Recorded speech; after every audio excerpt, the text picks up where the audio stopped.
పోయేటోడు కాదు బాబుమోహన్. అప్పుడు సంగతి అప్పుడు ఆలోచిస్తాం. చివరి ప్రశ్న, బాబుమోహన్కి కొడుకు ఉదయ్కి ఎందుకు విభేదాలు వచ్చాయి? అంటే రాజకీయ పరంగానా, చెప్పుడు మాటలతోనా, ఇంకా వేరే విషయాలు ఏమన్నా అందులో ఉన్నాయా? నేను ఇంత వాడిని అవ్వడానికి కారణము ప్రజలు, మనుషులు, గాడ్ ఫాదర్లు గీడ్ ఫాదర్లు కాదండి, భగవంతుడు. స్టూడెంట్గా number 1, games and sports number 1, ఉద్యోగిగా నెంబర్ 1, ఫిల్మ్ యాక్టర్గా నెంబర్ 1, పొలిటీషియన్గా number 1. No background, no godfather, one man show. అలాంటి నన్ను చేసింది, నాకు నమ్మకం నా దేవుడే. ఆ దేవుడిని అడుగుతున్నా, ఇంత వాణ్ణి చేసినావు, నన్ను ఈ తలవంపులు ఎందుకు తెచ్చినావు?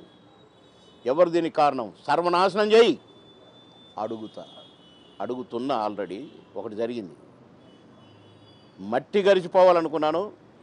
నాకు టికెట్ ఇవ్వకుండా నన్ను ఇబ్బంది పెట్టి ఒక దద్దమ్మని, ఒక చెల్లని రూపాయికి టికెట్లు ఇచ్చి పెట్టుకున్నారు.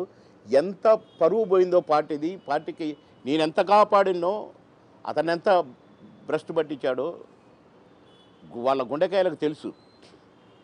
ఇప్పుడు నా కొడుకును విడదీసి బీజేపీ టికెట్ ఇస్తున్నాను ఇవ్వకపోవటం, వాడు మనస్తాపానికి గురైపోయి ఉంటే వాడిని టీఆర్ఎస్ వాళ్ళు పిలిచి, కేటీఆర్ పిలిచి, హరీష్ రావు పిలిచి, మీ బావగారే కదా పార్టీ మీకు క్లోజ్గా ఉండే పార్టీ. ఏమండి ఇప్పుడు వరుసలు కాదు కానీ ఆయన పిలవలే. కేటీఆర్ పిలిపించుకున్నాడు కొందరితో, హరీష్ రావు పిలిపించుకున్నాడు. హరీష్ రావు అసలు ఇంటికే పోయి, నేను ఇక్కడ ఇంట్లో లేను కానీ ఇక్కడ ప్రచారంలో ఉన్నా కదా, ఇంటికే పోయి కలిసిండని తెలిసింది. కానీ ఒక తండ్రిని కొడుకుని విడదీయటం ఎంత పాపం సార్. ప్రస్తుతం మీకు మాటలు లేవు.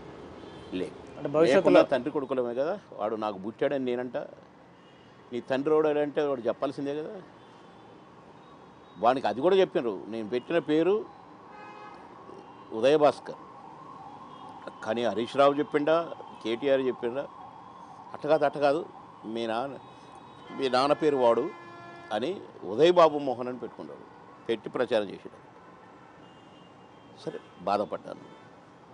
వాడి వరకు వాడుకుంటే తప్పు లేదు. ఎవడో వెదవన్నారా వెదవ కోసం, ఎవడో వెదవ చెప్పితే నా పేరుని, అందులో ఇక్కడ అభ్యర్థిని, ఆ మాత్రం ఎంబీఏ చదివినోడు జ్ఞానం లేకపోయింది అంటే అట్లా చేశారు. కనుక ఎవరైతే వాడిని వంకర మార్గాలు పట్టించి నన్ను దెబ్బ కొట్టడానికి ట్రై చేశారో సర్వనాశనం అవుతారు. నేను నమ్మిన దేవుడు నన్ను ఎప్పుడు ఇంత ఇబ్బంది పెట్టలేదు. నన్ను ఇబ్బంది పెట్టిన వాళ్ళకు శాస్తి తప్పదు. థ్యాంక్ యూ అండి బాబుమోహన్ గారు. Okay sir. రాజకీయంగా మీరు మళ్ళీ